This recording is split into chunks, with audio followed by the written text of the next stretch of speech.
दोस्तों इस वीडियो में आज हम बात करेंगे डुंजो के बिजनेस मॉडल के बारे में। ये स्टार्टअप आपके नियर बाई प्लेसेस से जो भी चीज आपको चाहिए वो विद इन 30 मिनट आपको आपके घर तक लाके पहुंचा देता है। अब ये वही चीज हो गई जैसे कि आप कोई भी सामान आपकी मम्मी आपको बाहर से लाने को बोलती हैं, तो ये वो वाला काम करता है। तो जैसे घर का एक छोटू होता है वो वाला काम डुंजो करता है आपके लिए। तो इस वीडियो में आज हम डुंजो के बिजनेस मॉडल के बारे में बात करेंगे। इसमें हम बात करेंगे क्यों ये सक्सेसफुल है अभी बिजनेस मॉडल, और कमिंग फ्यूचर में ये स्टार्टअप बहुत ही ज्यादा लेवल पे इंडिया में ग्रो हो सकता है। तो इस वीडियो को शुरू करते हैं और स्टेप टू स्टेप बात करते हैं। हेलो दोस्तों, मेरा नाम है दीपक, आप देख रहे हैं डिजिटल ऑर्ट। तो दोस्तों हमने अभी तक बहुत सारे बिजनेसेस के बारे में बात किया है, बहुत सारे सक्सेस स्टोरीज भी बात की है, बहुत सारे फेलियर स्टोरीज भी बात की है। इस वीडियो पे हम कुछ इनके बिजनेस में कुछ ऐसी खासियत है जो कि इनको फेलियर होने से हमेशा बचाती है।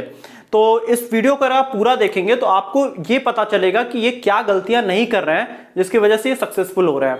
तो डुंजो का पूरा जो मॉडल है ना कि आपके नियर बाई प्लेसेस से जो भी आपके आसपास का ग्रोसरी शॉप है, मीट शॉप है, दवाइयों की शॉप है, या पेट केयर की कोई चीजें हैं, या आपको कहीं टिफिन पहुंचवाना है, ये सारी सर्विसेज आपकी जो आपके घर का कोई पर्सन जाके बाहर करके आता है वो सब डुंजो करती है विद इन 30 मिनट के अंदर आपके लिए।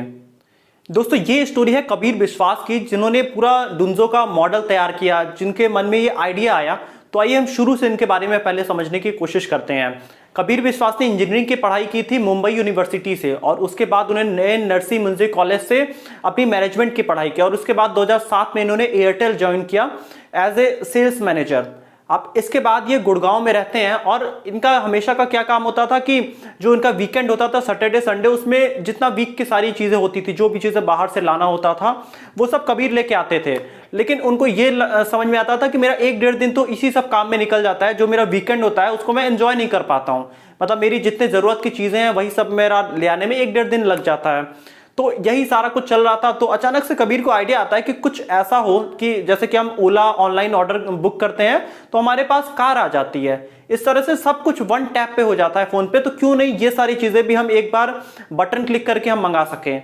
तो यही आइडिया था पूरा कबीर विश्वास। इसके बाद कबीर बैंगलोर शिफ्ट होते हैं, और उसके बाद वो इनके मन में ये आइडिया चलता रहता है। तो कबीर अपने जानकारी में कुछ लोगों को बोलते हैं कि आपके जो रेगुलर जो भी चीज़ों की ज़रूरत हो, जैसे कि आपको लॉन्ड्री में कपड़े देने हो, आपको बाहर के ग्रोसरी से कुछ मंगाना है, आपको कोई मेडिसिन मंगाना है, तो आप मुझे व्हाट्सअप कर दीजिए, मैं वो सारी चीज़ें आपके लिए करके दूंगा।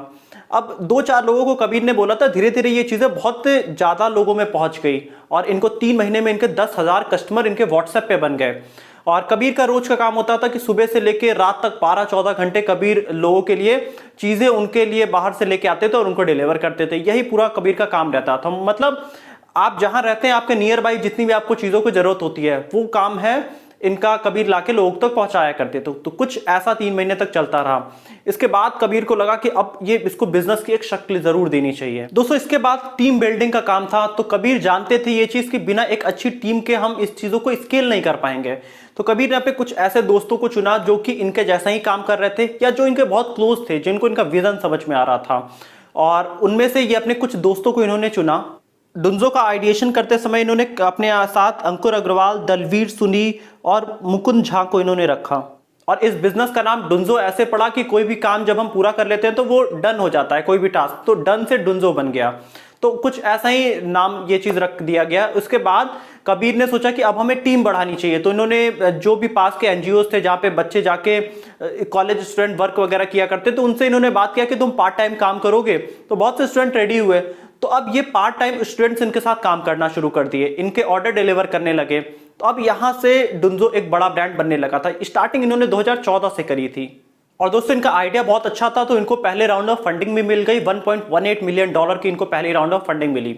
अब इसके बाद भी इन्होंने अपना प्रोसेस थोड़ा स्ट्रॉन्ग किया। इन्होंने एक वेबसाइट बनाया जिससे कि ये लोकल लोगों को सर्विस देने लगे। अब इसके बाद इनका अगला स्टेप था कि और फंडिंग चाहिए जिससे प्रोसेस को और ऑटोमेट किया जा सके, टेक्नोलॉजी में इन्वेस्ट किया जा सके, टाइमिंग को 30 से 25 मिनट तक लेके आया जा सके। ये सब चीज के लिए इन्हें फंड चाहिए। कबीर ने बहुत सारे इन्वेस्टर्स को ट्राई किया, कई 100 इन्वेस्टर्स ट्राई किए इन्होंने। 6 महीने में इनको करीब 90 रिजेक्शंस मिले, और कहीं से इनको फंडिंग नहीं मिल रही थी। फिर अचानक इनका गूगल से बात चलती है और इनको वहां से फंडिंग मिलती है, और ये फंडिंग का अमाउंट था करीब $40 मिलियन का। दोस्तों डुंजो इस समय 8 शहरों में काम कर रही है और इनका जो पूरा मॉडल है कि जो भी ऑफलाइन शॉप्स हैं उनको ऑनलाइन एक वे प्रोवाइड किया जाए और उसके बाद उनको जो भी ऑर्डर आते हैं वो डिलीवरी ये करेंगे। और इसके साथ ही ये अपने आप को पूरा हॉरिजॉन्टल एक्सपेंशन रखते हैं। मतलब अगर हम ये चीज समझे, अभी तक हमने जितने भी फेल्योर स्टोरीज हमने जितनी भी अभी तक बात करी है उसमें क्या होता था कि लोग अपने आप को अलग अलग शहरों में जल्दी जल्दी एक्सपेंड करते थे, लेकिन इनका आइडिया यहाँ पे डिफरेंट है जो कि इन्हें सक्सेसफुल बनाता है। अब देखो यहाँ पे इनका लो मार्जिन का गेम है। इनको मतलब जो भी लोगों के लिए डिलीवरी करते हैं, अभी हम जब इनका रेवेन्यू मॉडल समझेंगे तो हमें इनका और ये डिटेल में समझ में आएगा। तो जब ये डिलीवरी करते हैं तो इनको थोड़ा बहुत कमीशन मिला करता है। अब यहां पे अगर प्रॉफिटेबल बनना है तो आपको स्केल करना होगा, आपको कई शहरों में जाना होगा। तो या तो आप हॉरिजॉन्टल स्केलिंग कर सकते हैं या आप वर्टिकल स्केलिंग कर सकते हैं। तो डुंजो ने यहां फोकस किया कि हम ज्यादा शहरों में नहीं जाए, बल्कि लोगों को जितनी हम सर्विसेज प्रोवाइड कर रहे हैं हम और ज्यादा सर्विसेज प्रोवाइड करने लगे। मतलब अभी हमारे जो एग्जिस्टिंग कस्टमर हैं उनको ही हम और ज्यादा सर्विसेज प्रोवाइड करना लगे। वो ज्यादा इजी है।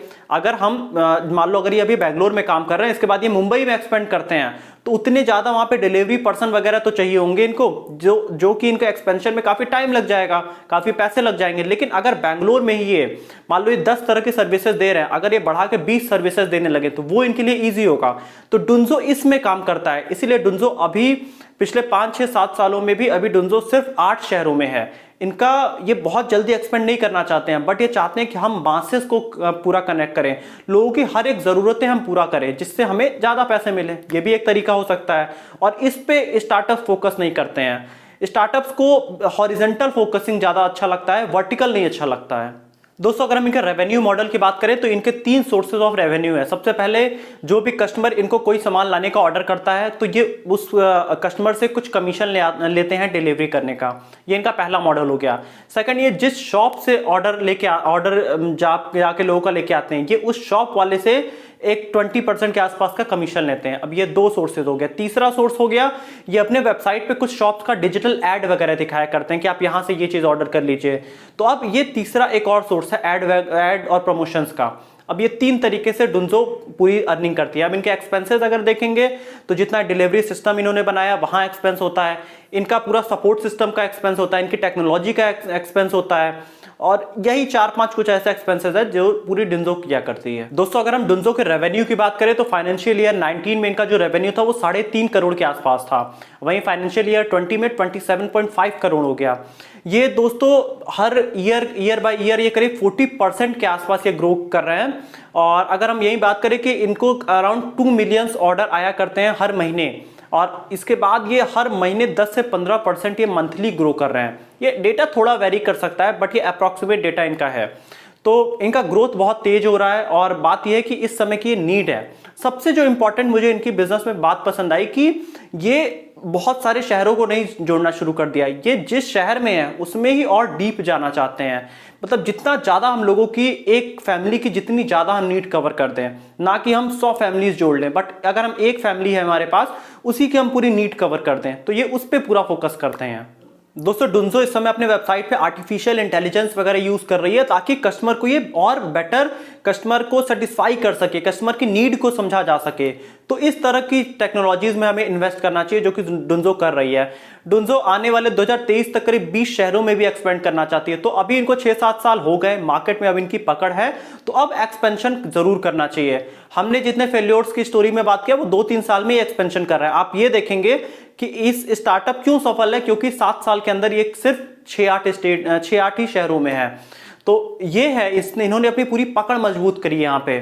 और आने वाले टाइम में अभी अगर हम इनका मंथली अगर हम बर्निंग रेट देखें जो कैश का है वो करीब $2.5 मिलियन ये मंथली बर्न कर रहे हैं नए कस्टमर्स लाने में, कस्टमर्स की नीड फुलफिल करने में। बट आने वाले टाइम में 24 से 30 महीने के अंदर, मतलब अगले 2 से 2.5 साल के अंदर ये पूरी तरह से ये इनका एक्सपेक्टेशन है कि ये प्रॉफिटेबल भी हो जाएंगे। तो दोस्तों इस टाइप का आपका बिजनेस मॉडल होना चाहिए।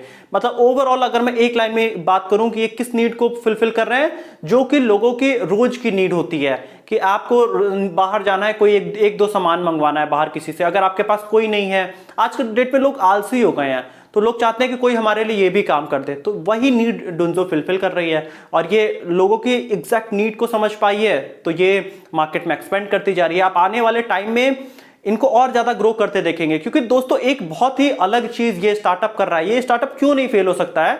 क्योंकि जो इनके फाउंडर है ना, उनके में ऐसा विजन है। कबीर विश्वास ने खुद से डिलीवरी करना शुरू किया था। ऐसा नहीं कि ऑर्डर दूसरों को कर रहे थे कि तुम जाओ डिलीवरी करो। जो फाउंडर जितना अपने बिजनेस से कनेक्टेड रहेगा वो उतना ही ज्यादा समझेगा अपने बिजनेस को। आज भी कबीर विश्वास अपने बिजनेस में बहुत सारी डिलीवरी खुद जाके किया करते हैं। यही एक बड़े फाउंडर की पहचान होती है। वो अपने बिजनेस से कनेक्शन कभी नहीं तोड़ता है। वो अगर कितना भी बड़ा उसका बिजनेस हो जाए, वो एकदम अपना जो बेसिक प्रोसेस होता है वो उससे जरूर जुड़ा हुआ होता है। तो यही फाउंडर की कैपेबिलिटीज एक स्टार्टअप को सफल बनाती है और एक स्टार्टअप को फेल भी करती है।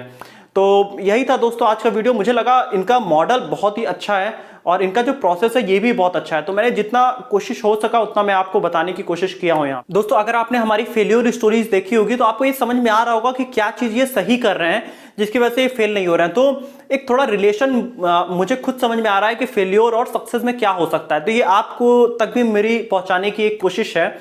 तो यही था दोस्तों आज का बिजनेस मॉडल। मुझे लगा डुंजो के बारे में भी आपसे बताना चाहिए। आप कमेंट में लिख के बताइए कि कैसी इनकी सर्विस है, आपको क्या लगता है इनका फ्यूचर में बिजनेस कैसा चलेगा, आप किस तरह से इसे समझ पा रहे हैं। आप कमेंट ऑप्शन में लिख के बताइए, हम इस पर डिस्कस करेंगे।